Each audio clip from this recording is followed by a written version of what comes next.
Hello and welcome to this quick EdgeTX video, specifically for a Patreon of mine called Jan. Jan, thank you for this idea. This is hopefully going to help you out.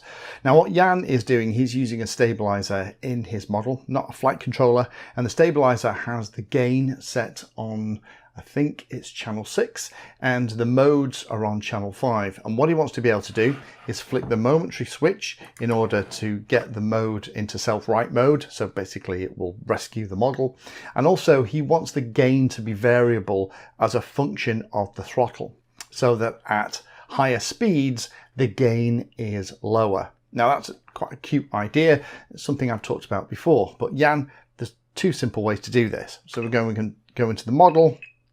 And first of all, we're going to go into the mixes. We can see we can have the regular channels. Let's just add the two channels that you need. So we'll call this one mode.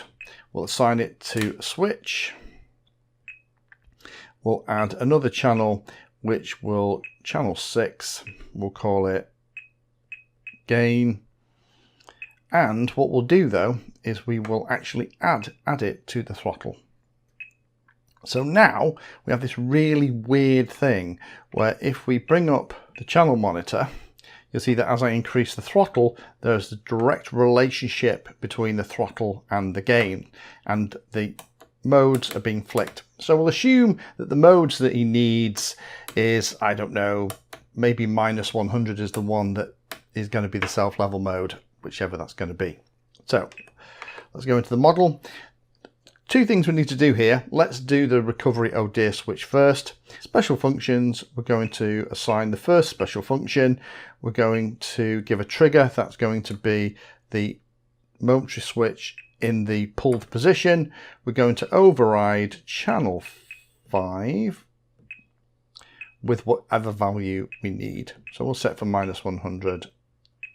So that now means that when I flick that switch, and again, if we just go into the channel monitor, we're flying around, maybe a different mode. As I flick that adhere switch, it's immediately going to push it down to whatever channel value it needs for angle. So that's the very quick and easy one, yeah.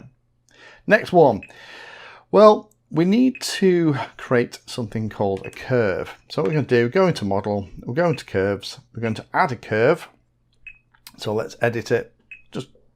Doesn't really matter which one we use. We'll give it a name, we'll call it gain, and then we'll remember what it is for next time. We'll keep the stuff as standard, and what will happen is that as we move, hopefully you can see this on the screen, there's a little thing moving along. Now maybe you only want medium gain, so for this,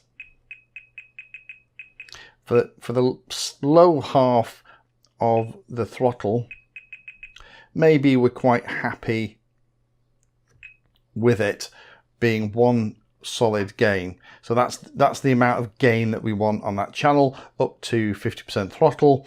And then as it goes up, you might not want it to go that high. So how do we do that? Well, we can just drop that down. There we go. So it's less of a thing. So there we go. We now have a value that's going to change as it goes along as relation to gain. So how do we connect that? Well, what we're going to do is we're going to go back into the model menu, back into the mixer. We're going to go down to gain. We're going to edit it, and we're going to add that funky thing that we've just done. We've got custom. We're going to call it gain. And now, if we go again into the channel monitor, what you'll see is that as the throttle comes up, and you can't actually see it. In fact, you know what? Let me make this a little bit easier to see. Let's go back in and edit that again. Let's go into the model menu. And this time we'll increase these three values. Maybe make it -10 for each of them. Just maybe that's the amount of gain that you need. That then makes that one probably not quite where it needs to be. We want it a straight line. There we go. That'll work. Okay, so now it's slightly under. So now we've edited that. Let's try that again. So let's go into channel monitor. You can see the gain channel is at that value, and it's going to remain at that value until it gets to over half throttle, and then as the throttle increases, the gain is going to start to increase as well, but it's only going to go to the value.